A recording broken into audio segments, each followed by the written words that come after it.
আমরা কি চাই রমজান মাস হেলায় নষ্ট করতে, নাকি রমজান মাসে গুনাহ মাফ করাতে? আমার সাথে বলেন, এই 10টা কাজ আমরা সবাই করব ইনশাআল্লাহ। রমজান মাসকে ইফেক্টিভ করতে এই 10টা কাজ করব ইনশাআল্লাহ। রাজি আছেন? এক নাম্বার হচ্ছে 5 ওয়াক্ত নামাজ। রাজি আছেন কিনা? 5 ওয়াক্ত নামাজ সাধ্যমতো চেষ্টা করব জামাতে পড়ার জন্য। ওই যে নামাজ নাই ইসলাম নাই, নামাজ যে পড়ে না ওর সাথে কোনো খাতির নাই। খাতির আছে? কোনো খাতির নাই। নামাজ অবশ্যই পড়তে হবে, মাস্ট বি। এরপরে নামাজের সাথে সাথে কমপক্ষে 12 রাকাত করে নফল। কত রাকাত? যে ব্যক্তি 12 রাকাত নফল বা সুন্নত দৈনিক পড়ে তার জন্য জান্নাতে একটা ঘর তৈরি করা হয়। 12 রাকাত কি কি কে বলতে পারবেন?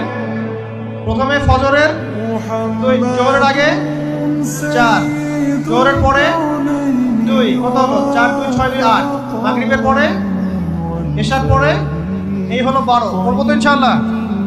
এগুলো 1 নাম্বার কাজ, নামাজ পড়া। 2 নাম্বার ভাই, নামাজের সাথে সাথে তাহাজ্জুদ এবং তারাবি অবশ্যই পড়তে হবে। রাজি আছে কিনা? আল্লাহর ওয়াস্তে গ্যাঞ্জাম করতে যায় না 20 না 8, এই গ্যাঞ্জামে আল্লাহর ওয়াস্তে যায় না। তারাবির নামাজ 5 ঘন্টা। কত রাকাত সেটা বড় কথা। তারাবির নামাজ কত ঘন্টা? প্রায় 4-5 ঘন্টা। 5 ঘন্টায় 8 রাকাত পড়েন, 5 ঘন্টায় 20 রাকাত পড়েন। কি বুঝতে পারছেন কথা? নবী সাল্লাল্লাহু আলাইহি ওয়াসাল্লাম তারাবির নামাজ কত লম্বা পড়েছেন? 1 ঘন্টা।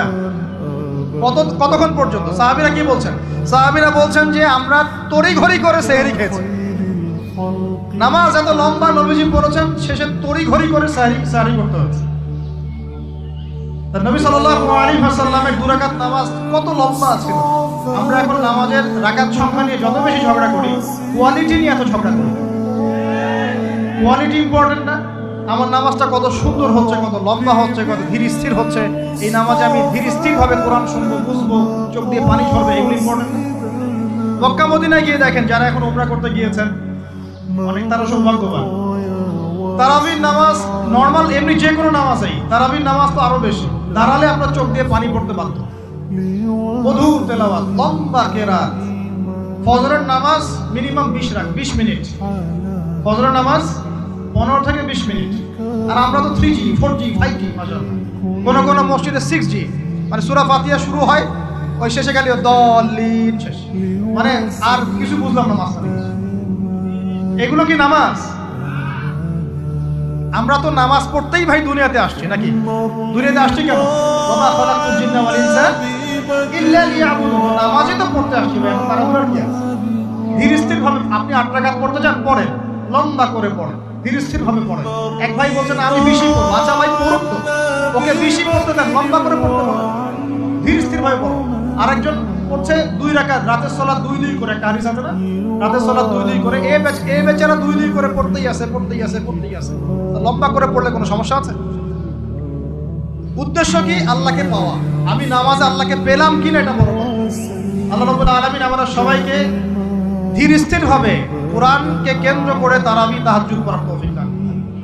এটা রমজান মাসের ইফেক্টিভ রমজান আপনাকে কাজে দিবে। 2 নাম্বার। 3, এটা বলে দিয়েছি, রমজান মাস হবে কোরআনময় মাস। এই মাসে কোরআনের 6টা হক আমরা আদায় করবো ইনশাআল্লাহ। মনে আছে তো ইনশাআল্লাহ? তেলাওয়াত, মুখস্থ করা, আরবি শেখা, আদেশ নিষেধ মানা, দাওয়াত দেয়া এবং হিফজ করা। পারবো তো ইনশাআল্লাহ? নিয়াত করেন জোরে জোরে। 4 নাম্বার, রমজানকে ইফেক্টিভলি ইউটিলাইজ করতে হলে প্রতিটা কাজ সুন্নত সম্মতভাবে করতে হবে। এভাবে আপনি রমজানটাকে ইফেক্টিভলি ইউটিলাইজ করতে পারেন। কিরকম একটু বোঝাচ্ছি। মনে করেন এমনি নর্মালি আমরা সব সুন্নতগুলো অনেক সময় খেয়াল রাখি না। খাচ্ছি, খাওয়ার সুন্নত, খাওয়ার মধ্যে কিন্তু প্রায় 10-এর বেশি সুন্নত আছে।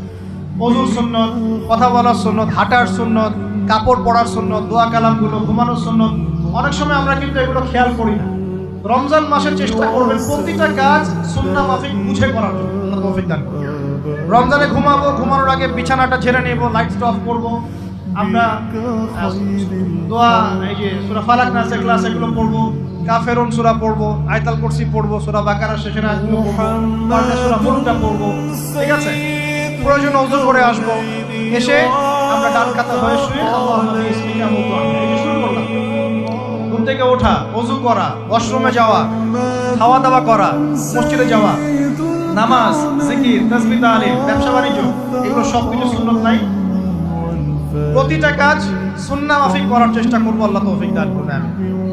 ফিকহুস সুন্নাহ এরকম কিছু বই পাওয়া যায়, ফিকহুস সুন্নাহ, কিতাবুস সুন্নাহ, এরকম অনেক বই আছে। আরবি থেকে বাংলা অনুবাদ হয়েছে, বাংলাদেশের ওলামায়ে কেরাম লিখেছেন। এরকম সুন্নাহ শেখার কিছু বই কিনে নেবেন, কিনে নিয়ে প্রতিটা কাজ কিভাবে করলে সুন্নত হয় পড়ে দেখবেন। পারবেন তো ইনশাআল্লাহ? আল্লাহ পাক তৌফিক দান করুন বলি আমিন। এটা কত বললাম? 3 নাম্বার। 4 হচ্ছে দান সাদাকা বেশি বেশি করা। রমজানে দান সাদাকা বেশি বেশি করা। আল্লাহ রাসূল সাল্লাল্লাহু আলাইহি ওয়াসাল্লাম রমজানে রহমতের বাতাসের চাইতেও বেশি বেশি দান করতেন। আমরা পারবো কিনা ইনশাআল্লাহ? দেখেন, আমি একটা কথা বলি, দান করার জন্য সম্পদ লাগে না, দান করার জন্য কলিজা লাগে। কি লাগে? ব্যাস, যার মন বড় সে দান করতে পারবে। আল্লাহ পাক আমাদের সবাইকে দ্বীনের জন্য দান করার তৌফিক দান করুন। দ্বীনের জন্য দান করে স্থানীয় মসজিদ, মাদ্রাসায়, এতিমখানায়, অসহায় মানুষের পাশে, বিধবার ঘরে, এতিমের ঘরে, যারা খেতে পারছে না 3 বেলা, ওদের ঘরে ঘরে রমজানের বাজার পৌঁছে দেন। আল্লাহ পাক তৌফিক দান করুন। আমিন। 5 নাম্বার, রমাদান মাসে অবশ্যই আমাদের যাকাতগুলো আমরা দিয়ে দিব। রাজি আছি তো ইনশাআল্লাহ? বলেছি যাকাত এবং সালাতের মধ্যে যে পার্থক্য করে সে মুসলিম নয়। যাকাত ফরজ হয়েছে, অবশ্যই আপনাকে যাকাত দিতে হবে। এটা কিন্তু নফল কিছু নয়, এটা কি ফরজ।